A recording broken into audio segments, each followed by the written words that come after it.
Bonjour Olivier Besancenot, Bonjour. Porte-parole du nouveau parti anticapitaliste. Merci d'être notre invité. C'est un véritable triomphe pour Alexis Tsipras, donc en Grèce, troisième victoire électorale. Il va devoir appliquer le programme drastique d'économie voulu par l'Europe. Vous connaissez bien Alexis Tsipras. C'est une forme de trahison aujourd'hui? De trahison, je dirais surtout une grande déception, voilà, puisque c'est quand même un grand recul par rapport au référendum qui a eu lieu début juillet où un non s'est exprimé avec toute la légitimité populaire. Là, il faut quand même savoir qu'il y a eu 45% d'abstention, alors que théoriquement le vote est obligatoire en Grèce, hein, donc ça en dit long sur le degré de désillusion dans les couches populaires sur ce qui vient de se passer. Voilà, on préfère évidemment Syriza à la droite de Nouvelle Démocratie, mais oui, là, même s'il va s'allier avec les souverainistes de droite, c'est là l'alliance qu'il va faire? C'est probablement ce qu'il devra faire, mais de toute façon il n'y arrivera pas, puisque ce qui est dans le mémorandum, dans ce troisième mémorandum, est inapplicable. Comme pour les anciens gouvernements, c'est pour ça que les questions restent encore ouvertes actuellement en Grèce, même si c'est un grand recul.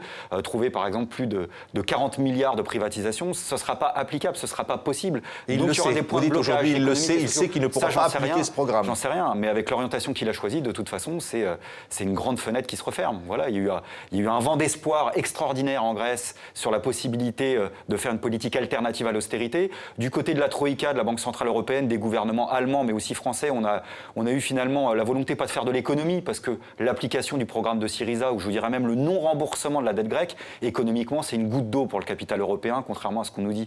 En fait, on a une Troïka qui a fait beaucoup de politique. L'idée, c'était de montrer qu'une politique alternative à l'austérité est incompatible avec l'appartenance à l'Union européenne. Oui. Et c'est pour ça qu'il y a un degré de confrontation qui était terrible. Et moi, ma solidarité, elle va évidemment aux forces anticapitalistes qui existent actuellement en Grèce. Oui, mais c'est la victoire de l'Europe, là. Vous dites c'est la victoire de l'Europe, finalement, aujourd'hui. De l'Europe. À travers la victoire de Syriza. De la Troïka, en tous les cas, c'est clair. Après, ça dépend de quelle Europe on parle. Nous, on est pour sortir de cette Europe-là, en faire une autre, parce qu'on reste clairement internationaliste, mais il faut sortir des traités existants. Maintenant, c'est la conclusion qu'il faut en tirer. L'appartenance à un système monétaire peut parfois être contradictoire avec une politique d'émancipation, une politique alternative à l'austérité. On l'a vu en Grèce, puisque la question de la sortie de l'euro était posée. Maintenant, la question, elle n'est pas monétaire. On n'est pas partisan de telle ou telle monnaie. La question qui est toujours d'une brûlante actualité en Grèce, c'est de savoir si oui ou non, on prend le contrôle du côté des gouvernements qui se réclament de l'alternative à l'austérité, du système bancaire, en expropriant les intérêts privés. Oui, mais ça veut dire, finalement, cette victoire de Tsipras aujourd'hui, c'est aussi, finalement, une forme de défaite pour l'extrême gauche au pouvoir en Europe et les espoirs que cela a suscité pour vous et pour d'autres. Oui, il y a un parfum de liberté qui est en train de disparaître un peu actuellement en Grèce, où je pense qu'on vote actuellement avec un pistolet braqué sur la tempe. Alors qu'il y a encore quelques semaines, à travers par exemple le référendum, on pouvait dire plutôt clairement ce qu'on pensait, parce qu'à un moment donné, la volonté politique du côté du gouvernement était de dire, voilà, on peut chercher à s'en sortir. Aujourd'hui, Tsipras a tourné le dos à ces aspirations-là. Il y a des forces anticapitalistes qui cherchent à se fédérer, il y en a dans Unité Populaire, il y en a aussi à l'extérieur. Il y aura aussi des forces de résistance sociale, je crois, en Grèce. C'est-à-dire, vous dites toujours... quoi? Qu'est-ce qui va se passer maintenant en Grèce? Je sais pas, moi, est-ce qu'il peut y avoir avoir les boules de cristal, malheureusement. Est-ce que vous souhaitez finalement un nouveau soulèvement populaire? Non, de toute façon, il y aura des blocages. Parce que je vous dis, cette politique, elle ne tient pas. Donc il y aura de toute façon des blocages, d'autant plus qu'il y a une tradition de mobilisation et de résistance en Grèce. On oublie toujours le film, hein, mais avant l'arrivée au pouvoir de Syriza, il y a eu énormément de mobilisation sociale. Il y a eu des dizaines de journées de grève générale, il y a eu un puissant mouvement des indignés avec des places occupées, je m'y suis rendu. Il y a eu des secteurs de la société qui est extrêmement mobilisé. Là, il y a un coup de bambou, parce que le désaveu produit par Tsipras est terrible, mais ça ne peut pas durer éternellement. Donc je crois que ces questions restent ouverte, et c'est pour ça qu'ici en France, on a un devoir de solidarité à exprimer, non pas à Tsipras, mais à toutes les forces qui en Grèce vont continuer à lutter contre l'austérité qui porte les forces anticapitalistes, vous souhaitez ou vous pensez qu'on peut les fédérer, ces forces anticapitalistes? En tous les cas, on le souhaite. Nous, on pense par exemple qu'en France, il y aura intérêt à soutenir ces mobilisations qui vont s'opposer au troisième mémorandum. J'espère que ce sera le cas dans la gauche radicale en France, mais je crois qu'au-delà des frontières françaises, on a intérêt à fédérer des forces anticapitalistes au niveau européen. Vous allez vous réunir, vous allez organiser des réunions. On a co-signé avec un responsable d'Unité Populaire et avec un responsable de Podemos pour justement chercher à créer une espèce de grande conférence sur l'austérexit, c'est-à-dire l'idée de sortir de l'austérité plutôt que de subir le chantage perpétuel des institutions actuelles et d'accepter la confrontation avec elles. Une autre image dans l'actualité, elle est étonnante, hein, Fidel Castro qui rencontre le pape François. Vous attendiez à voir ce genre d'image, vous, le révolutionnaire, qui avait admiré Castro? Non, j'y vois d'abord un espoir supplémentaire, en tous les cas, mais ce n'est pas le premier, pour que l'embargo soit réellement levé à Cuba. Voilà, parce qu'il y a des questions politiques très claires qui sont posées, y compris à travers ce voyage-là. Et je pense que c'est ça qui est important. Voilà, mais symboliquement, ça représente quoi finalement ce pape avec ce leader révolutionnaire? C'est pas tout à fait. Vous savez, de la part des Cubains et des dirigeants cubains, c'est pas tout à fait la première fois qu'ils expriment ce chassé-croisé pour s'adresser à tous. Et puis bon. Le pape François, c'est pas le pire, hein, quand même. C'est pas le pire. Vous le trouvez plutôt sympathique. C'est pas moi de le dire. Hein. Je suis pas. J'ai pas. Comment dire. J'ai pas de droit de regard dans cette maison-là a priori, donc je vais éviter de le faire. Mais disons que dans ce discours, ça tranche plutôt. Enfin, si on met son discours à lui et puis le discours qu'on entend dans la classe politique en France, par exemple, il y a quand même une marge de manœuvre. Quoi. Justement, le discours dans la classe politique en France, marqué par Emmanuel Macron, qui estime que le statut des fonctionnaires n'est plus tenable. Il a été calé par à la fois Manuel Valls et François Hollande. Vous dites quoi, vous, Olivier Besancenot? C'est un jeu de rôle dans le gouvernement? Je sais pas, mais il y en a qui aiment cracher dans la soupe, quoi. C'est-à-dire? Parce que je sais qu'à un moment, il était super agacé qu'on dise qu'il avait fait carrière dans la banque, Rothschild, qu'il était devenu très riche comme ça. Alors, visiblement, de ce que j'ai compris, il aimait dire qu'il n'avait pas fait que ça, qu'il avait été aussi haut fonctionnaire d'État. Voilà. Et c'est souvent comme ça d'ailleurs, si on regarde bien, c'est qu'on a des hauts fonctionnaires qui font par exemple les politiques de privatisation et qui crachent dans la soupe. Ce qui prouve que la vraie fracture, si vous voulez, dans la société, elle n'est pas entre le secteur public et le secteur privé.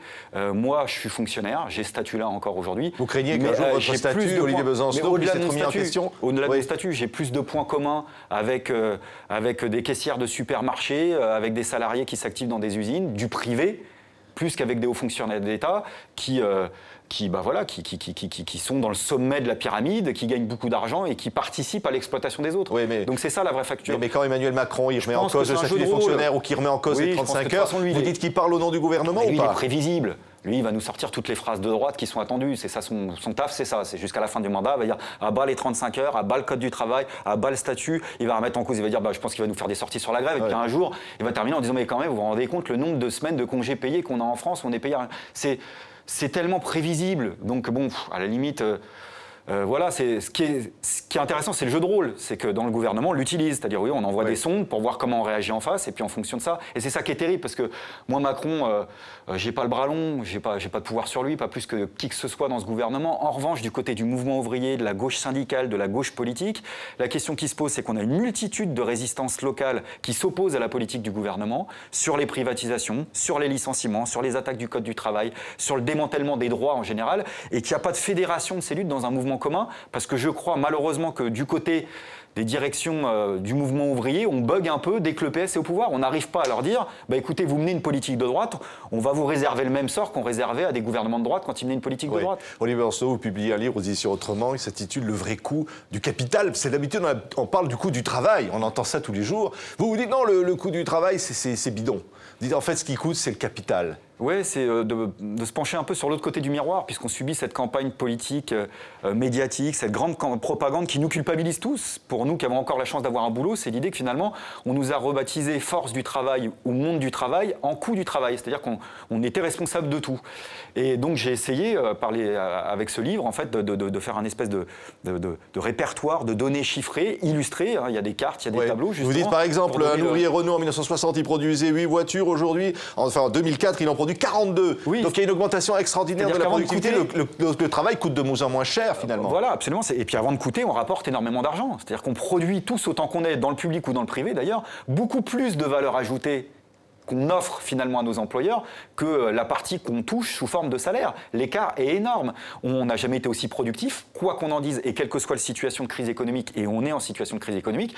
Et puis, par exemple, puisqu'on parlait de l'automobile, je me suis amusé avec là aussi, dessin à l'appui, de dire quelques vérités. Par exemple, pour une voiture de 20 000 €, on a des constructeurs qui dépensent plus pour la publicité que pour le fameux coût du travail. On va dépenser 3 000 € pour une voiture de 20 000 € sous forme de campagne publicitaire et tout ce que ça inclut, que pour la main-d'œuvre. Et ensuite, on entend des grands responsables des constructeurs automobiles pleurnicher à la télévision en disant « il y en a marre, on a un coût du travail trop élevé ». Ils vont signer des grands appels dans la presse publique pour dire « il faut alléger le coût du travail ». Ils ont d'ailleurs des ministres qui allègent le coût du travail, hein, il faut le reconnaître, puisque M. Rebsamen a allégé le coût du travail de 200 000 emplois. Donc voilà enfin un ministre qui a fait son boulot, on pourrait dire. Et les mêmes grands patrons qui signent de tels appels, qui continuent à toucher des retraites chapeaux, des golden hello, je ne sais pas, parce qu'ils ont plein de mots extraordinaires pour expliquer que finalement, eux, ils continuent à palper, alors que eux, coût du travail, ils savent, je pense, que ça signifie. Merci beaucoup, Olivier Besancenot, porte-parole du nouveau parti anticapitaliste, d'avoir été notre invité sur TV5 Monde.